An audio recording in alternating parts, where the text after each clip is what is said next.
3,000. History with an exclamation point. Anthony for three. Bang! That one goes down, and the game is tied. Rockies are champions of baseball.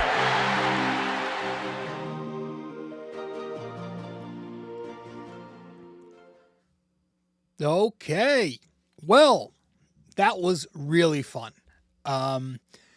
There are a few teams that I enjoy beating as a sports fan. There's a lot of them, but Indiana, the Pacers, are in that top five. Definitely in the top five.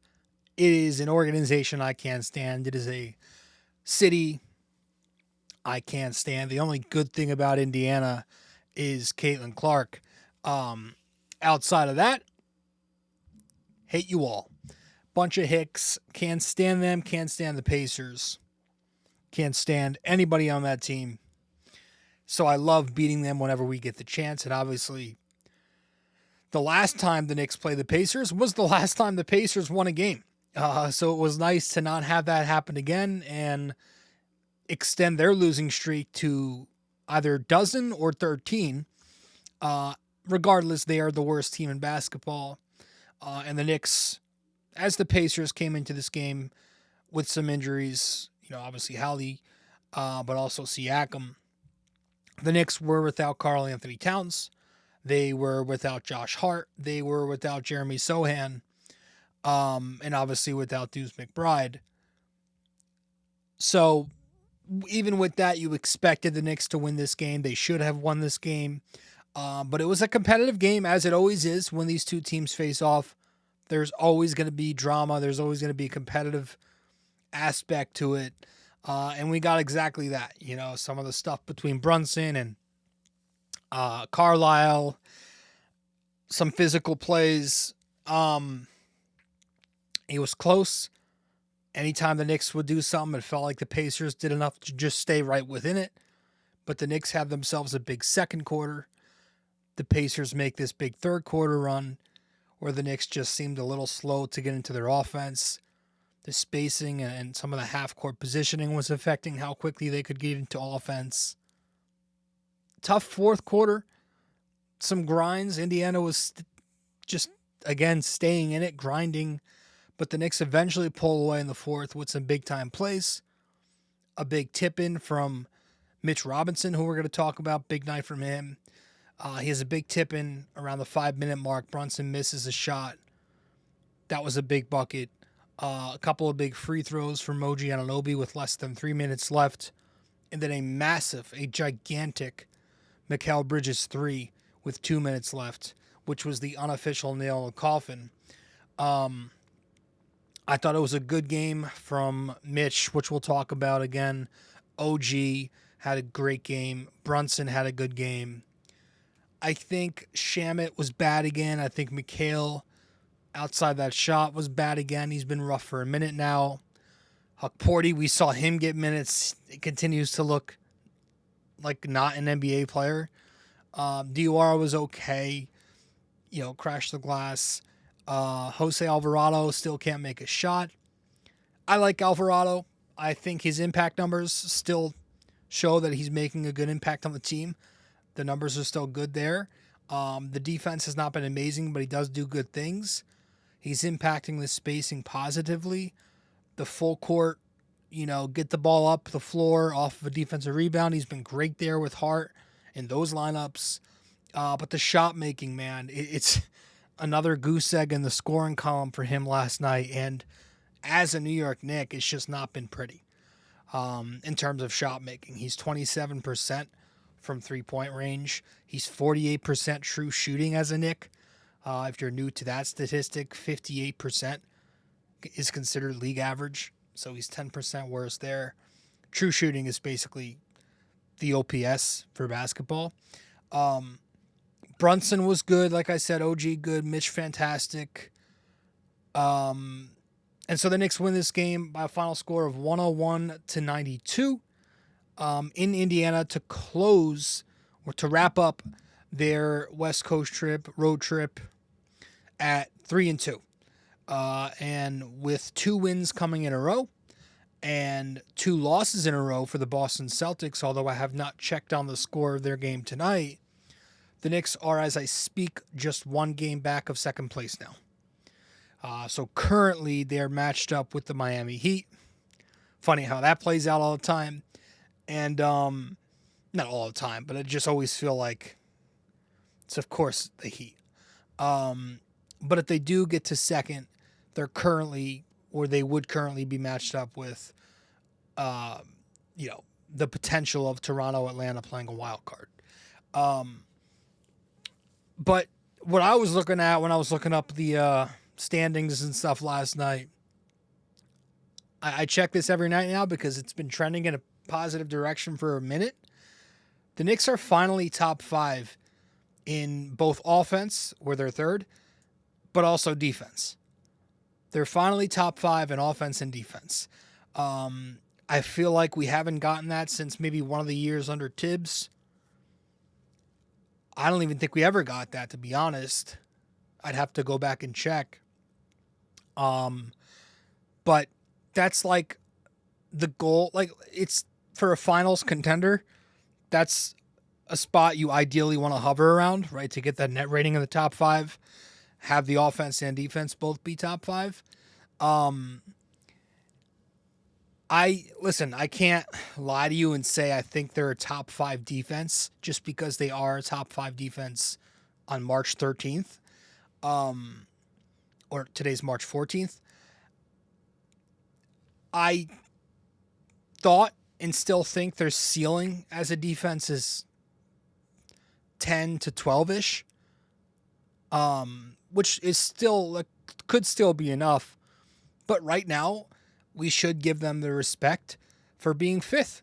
They are allowing just 111.8 points per 100 possessions this season. So that's very good considering how deep into the year we are. Because if you remember, it was a struggle early on. Early on in the season, the idea of this defense was to provide a lot of gap help, to force the ball middle of the floor, take away rim attempts, try to force turnovers, right? That was their scheme. And it was their scheme because the Knicks have a lot of wings, OG and Mikhail, Wingstop and Josh Hart, Mitch Robinson, a lot of guys with good wingspan and some athleticism so they can recover and close out in time when the kick is made off the help. That was the idea. But it wasn't exactly going as planned, and they were getting exposed there. And very often it was like Jalen Brunson being exploited in those gap coverages. His lack of length and athleticism, he's not exactly going to close out effectively like a wing would. Or, offenses started using what you see the Cavs run a lot, like those wheel spacing plays to exploit the Knicks gap help scheme. Like if the wing is in help toward the action at the top of the key, he's cheating off his man a little. The wing's man, he'll relocate to the weak corner. He'll relocate to the corner instead of just staying stationary in that spot, spotting up. So that just creates more room to close out. It's a much longer closeout. So they were getting exposed there, but you're seeing more recently over the last month or so, the Knicks go deeper into their ice coverages on pick and roll, right? Where they shade the ball toward the side to keep it away from the middle. And it's for the most part been working. Now, do you have nights like when you play the Pacers and the last time I played the Pacers, how they, not the Pacers, was it the Pacers? Yeah, when they had Siakam, he was exploiting it in the pick and pop. And then when they played the Clippers a few days ago, that can open up the middle if the guard snakes the pick and roll, like we saw Kawhi Leonard do very often in that first half. But if that's like what happens, like if the best attack against an ice coverage is mid-range jumpers, that's good. If you're the Knicks, that's a success. That's what you want because you're taking away the 3-point line from the opposing team. The Knicks made the mistake in that game to adjust in the second half to a blitz And that's when they started losing that game. And when it got out of hand, they got beat because they were putting 2 on the ball off the pick and roll. It was 4v3 in the short roll, open cutter, open 3. So I like that they're icing more. I think the defensive uptick can be attributed to the Knicks' 2 worst defenders being really effective. Cat has been good this season defensively. You're seeing him up at the level more switching, less drop, right? When he was in drop coverage, he was a lot more comfortable, which is a bad thing because he gets a little too lackadaisical. He doesn't like to move his feet. The guard drives right into him, draws a foul. But when he's at the level, he's forced to be more active. You're seeing more switches, effective switches too. He's holding his own on those switches. Just fundamentally, he's been better. Like the technique's been fine, better stance. He's more disciplined, not drawing or not committing as much fouls. And the rebounding, of course, has been fantastic. We always talk about the defensive rebounding with Cat ending possessions, right? Mitchell Robinson's been much better defensively. His rebounding has obviously been fantastic. He's been better on his switches than he was earlier in the season. Brunson has stepped up defensively because the Knicks are sending a lot less help. He's been holding it down on his switches. Active hands when he's on the ball to force turnovers. Of course, he continues to draw fouls and offensive charges at a very elite rate. Jose Alvarado, as we mentioned, has been good on that end, getting steals in pick and roll or jumping the gaps to get steals. He gambles a lot, which can be a good and bad thing. Kind of so-so in terms of getting over the top of screens at the point of attack. And so-so recovering when he gets caught. But I do think there's more there. Mikhail has been elite in help defense.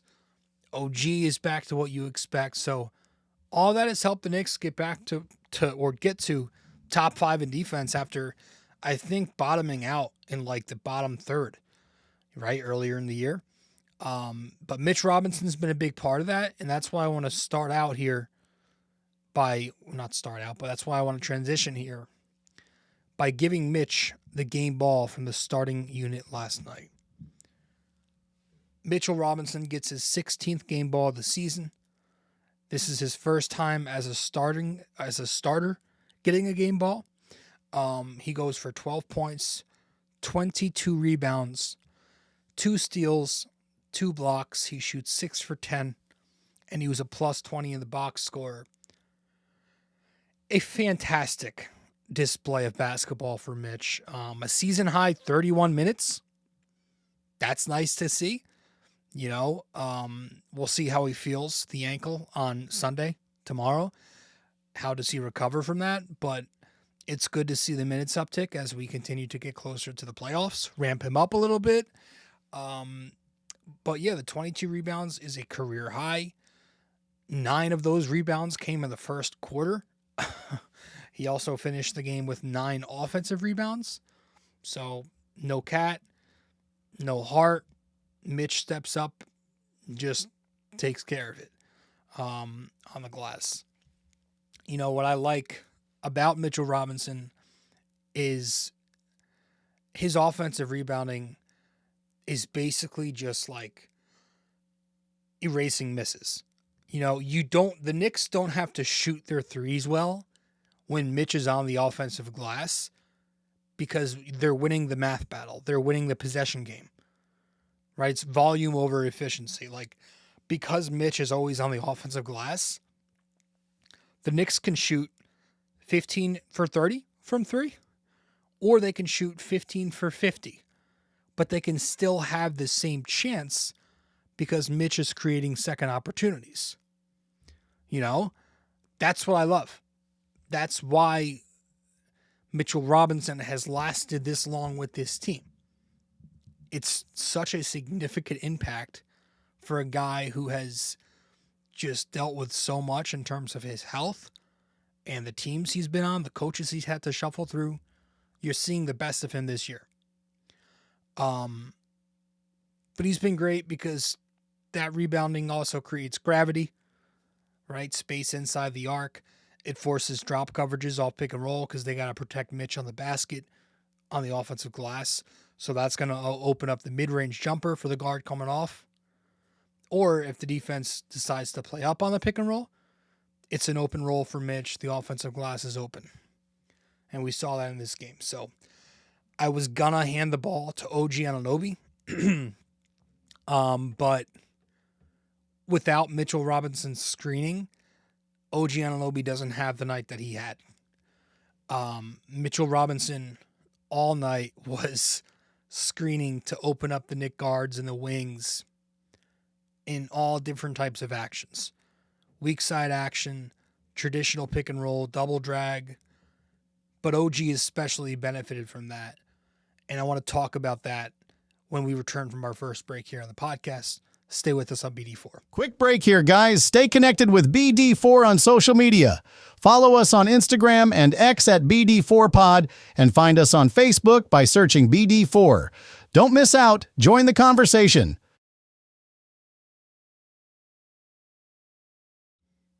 Okay, welcome back to the show. Episode 1025? Where are we? 24. 1024 of the podcast. OG Anunoby, man, finishes this game with, how many did he finish with? Now I gotta check. 20 something, I know that. Let me see.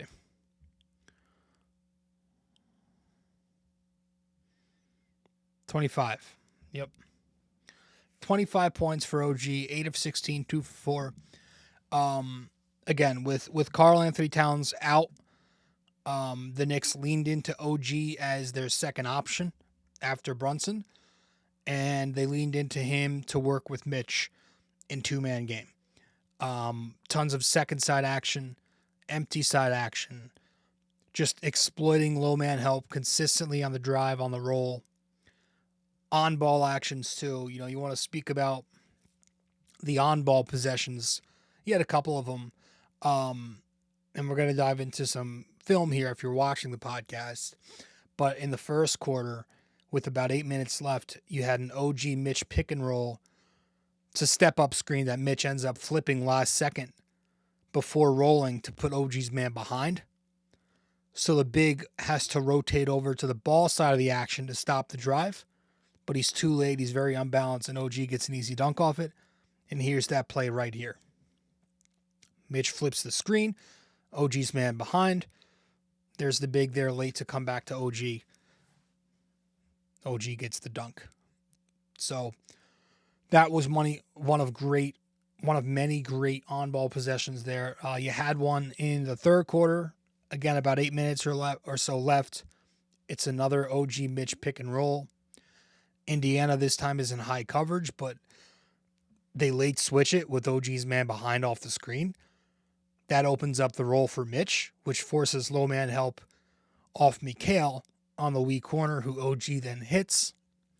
And then Mikhail drives the closeout for a mid-range jumper as his man recovers a little late and off-balanced.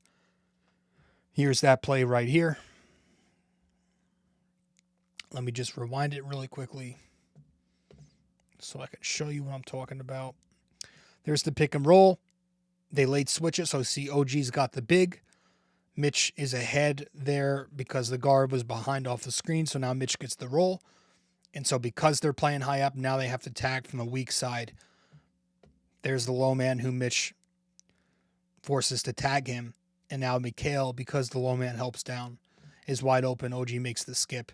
Mikhail attacks the late recovery. Loved that there. Another one you see, it was with 11 and a half minutes left in the second quarter. It's another OG Mitch empty side action.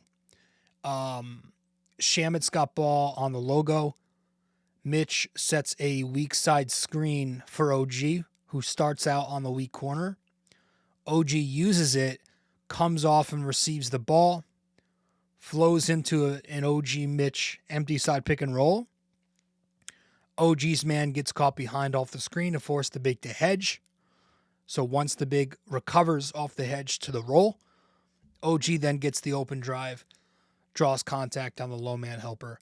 Let's play that clip right here. So, like I said, Shamet goes to OG.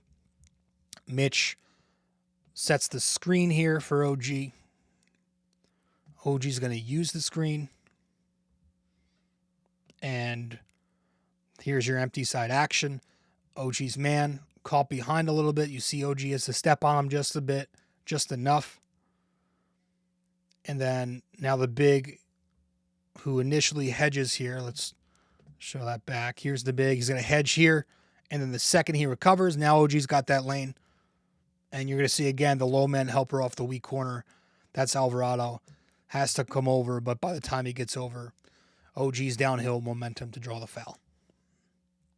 So, loved that. And then you had him in a lot of off-ball, empty side, weak side action. You know, there was a play in the second quarter with, I think it was like 30 seconds after this play, 11 minutes left. It's another OG Mitch empty side action. Shamet's got ball on the logo again. Mitch, another weak side screen for OG, who again starts on the weak corner. OG comes off, uses the screen to receive the ball. The big comes up high with OG's man behind off the screen again. Mitch gets a wide open roll off of it on the empty side. There's no help when you run an empty side action. There's nobody in the corner. So OG throws to Mitch for a lob. And I want to see if I can find that play right here. Here it is. Here it is. Here it is. Hold on. Let me get this set up here. Yes. Shamet's got ball. Jose to Shamet. Okay, here we go. Again, Mitch with the weak side screen. OG's going to come off it.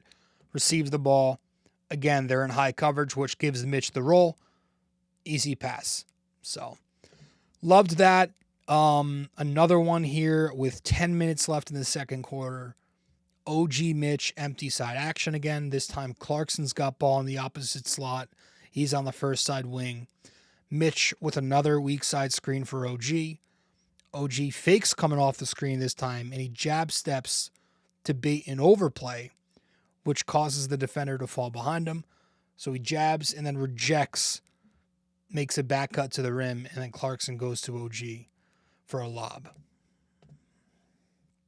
So this time, instead of using the screen, watch OG jab. So see the defender, I think that's Nemhard. It's going to overplay it.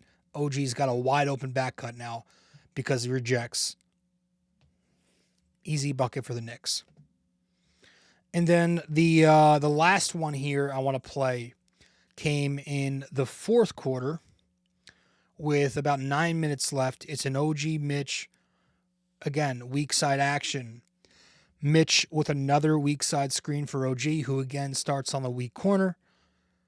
Again, he fakes coming off the screen, jab steps to bait an overplay. Defender gets caught behind.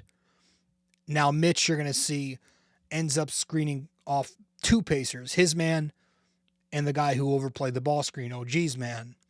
So OG, with that space, has a lane for a drive, and he draws contact on the low man helper for 2 free throws. Here's that play right here. All right, Mitch is going to flip the screen. OG's going to come off it, catch it. Again, jab to force his defender to overplay. And again, because Mitch screens both of them off, and because OG baited them into thinking he was going left on the screen, he's now got the right lane. Draws contact on the low man helper. So, really, really good job involving OG Anunoby as your second guy. And just getting this kid to play like this version of him is everything. You know, when the Knicks first acquired OG, the thought process was very straightforward, very simple, just like 3-and-D wing. But you've been seeing a lot more this year, him progressing as a playmaker, and not just a guy who's a play finisher, but a guy who can initiate and be part of action. And it's just a pleasant development in his game, and it's going to help the Knicks take the next step offensively. And of course, on top of that, the 3-point shot making that we always mention He goes 2 for 4 from 3 in this game. You're seeing that start to return, right? When OG came back from that injury, in his first 4 games back, he was averaging just 11 points, 4 rebounds, 35% from the floor, 16% from 3. Since then, in his last 9 games, averaging 20 points, 5 rebounds, 56%, and 48% from 3. So a gigantic uptick in a much larger sample. So that's good to see from OG Anunoby. And then going to the second unit, we gave Mitch the game ball for his offensive rebounding, his rebounding overall, and the screening. I want to give Jordan Clarkson the game ball from the reserve unit, kind of just because of process of elimination, to be honest. Again, I didn't love the game from Alvarado. I didn't love Diawara's game. Didn't love, who else am I forgetting? Whoever else was on the bench last night. Why can't I think of anybody? Let me see here. Huckporty, he was very bad. So I ended up giving it to Jordan Clarkson by process of elimination. It wasn't exactly Utah Jordan Clarkson that we got again, like the other night. But 8 points, 2 for 5 from 3. Picked up a steal, picked up a block, 19 minutes played.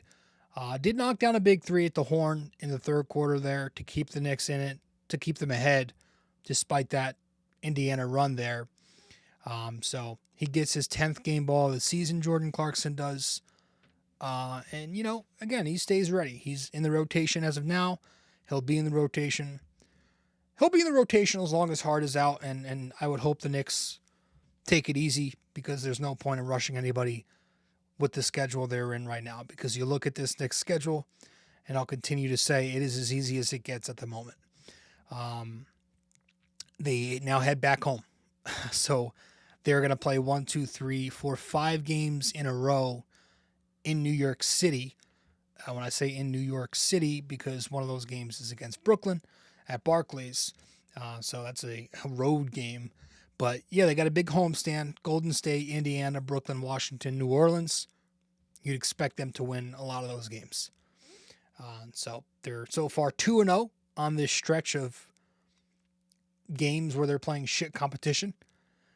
So let's hope that moves to 3 against the Warriors on Sunday night, or whatever time that game is. But with that said, let's get to our final break, get back, and then wrap it up with our trivia question, and that'll do that. Stay with us. Want more BD4? Subscribe to our YouTube channel and never miss an episode. Hit that like button, drop a comment, and share with your fellow fans. Don't forget to ring that bell so you're always the first to know when a new video drops. Love BD4 but don't have the time to sit down and watch? Don't forget to subscribe on Apple Podcasts and Spotify so you never miss an episode. And if you're enjoying the show, leave us a 5-star rating and a quick review. It helps us grow and keeps the conversation going. Okay, so welcome back to the show. Episode 1024 of the podcast. Knicks pick up a big win in Indiana. Big games from Mitchell Robinson, OG Anunoby, good game from Brunson. Nice to win a game without Cat and Hart. But up next for the Knicks, as we said, the Warriors. But we just talked about that. Let's wrap this one up here with our trivia question of the day, which is, when was the last time either the Knicks or Pacers swept the regular season series, and which team did it? All right, when was the last time either the Knicks or Pacers swept the other in a regular season series? Which team did it? So, with that all said, I do appreciate you all for tuning in, as always, and I will see you in the next show. The Knicks play the Golden State Warriors at the Garden tomorrow. Could be a Sunday matinee. Those usually are 3:30 games, but I don't think this is a primetime one, so it might just be a night game. But Warriors next. I'll see you soon. Later.